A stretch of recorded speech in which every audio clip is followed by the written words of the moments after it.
ما تشتغلش مع اي شركة عقارات لسه فاتحة جديدة، خصوصا لو بروكرج، سواء بقى فول تايم بارت تايم فريلانس اون كامبين بيزز، ويقول لك انا من تاني يوم عايز ليدز. دلوقتي حاجة زي العقارات دي زي ما بنسميها دي بيعة تقيلة، دي مش حاجة انت بتاخد فيها ديسيجن. يعني ده مش مطعم هتلاقي مثلا طلع لك اوفر اشتري بيتزا عليها واحدة تانية، فتقول ايه والله انا ما سمعتش عن المطعم ده بس مش مشكلة جرب الاوفر، وهتطلب وخلاص ادينا هندوق وخلاص طلعت وحشة مش مشكلة هنرمي البيتزا. لا، دي بيعة تقيلة. الناس بتقعد كتير عشان تنقي المكان اللي هتشتري فيه، ايه نوع البروبرتي اللي هيشتروها، سواء بقى كانت هتبقى انفستمنت، سواء هينقل فيها، طب هيشتريها من مين، يروح للديفلوبر على طول ولا يروح للبروكرج. ففكرة ان انت تبقى لسه فاتح بقالك اسبوع والسوشيال ميديا بتاعتك عبارة عن بوست واحدة، وانت مقتنع ان انت من تاني يوم هتجيب ليدز، يبقى انت بتضحك على نفسك، والميديا باير اللي يقولك هيعمل لك كده بيشتغلك. ليه بقى؟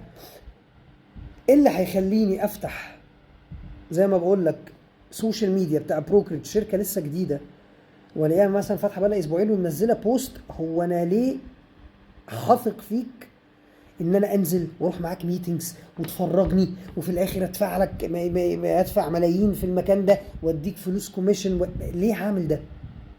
ايه اللي هيخليني هعمل ده مع شركه لسه فاتحه؟ ايه الاضافه اللي انت هتقدمها لي لما اروح اسال عليك واسال على حد جرب التعامل معاك قبل كده؟ بما انك فاتح جديد فاي حد هساله هيقول لي لا، حتى لو سالت الناس اللي في السوق هيقولوا لي ما نعرفش مين دول. فانت بناء على ايه شايف ان انت ستيب 1 عندك ان انت تجيب كواليفايد ليدز؟ لا، انت ستيب 1 و2 و3 و4 ان انت تبيلد كريديبيليتي وتعمل اويرنس.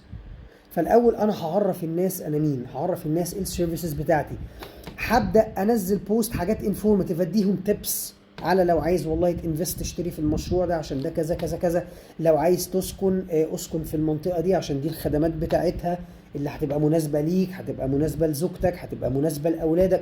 فالناس تبدا تلاقي ان لا والله الناس دي فاهمه، الناس دي بتدي تيبس حلوه، الناس دي فاهمه الماركت، الناس دي بتعمل فيديوهات حلوه، عندها ناس بتطلع تتكلم بتعرف تشرح. فينتهي الامر ان هم يقولوا ايه، الناس دي شكلها بروفيشنال، فيبدا بقى ان هو يكلمك لو عايز حاجه.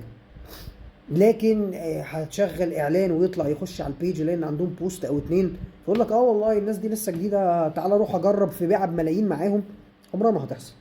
وتاني ملهاش علاقه انت ميديا باير شاطر ولا لا، وجو لو شاطر هعرف، ايوه هتعرف تجيب كواليفايد ليدز بس مش هيكمل معاك بس.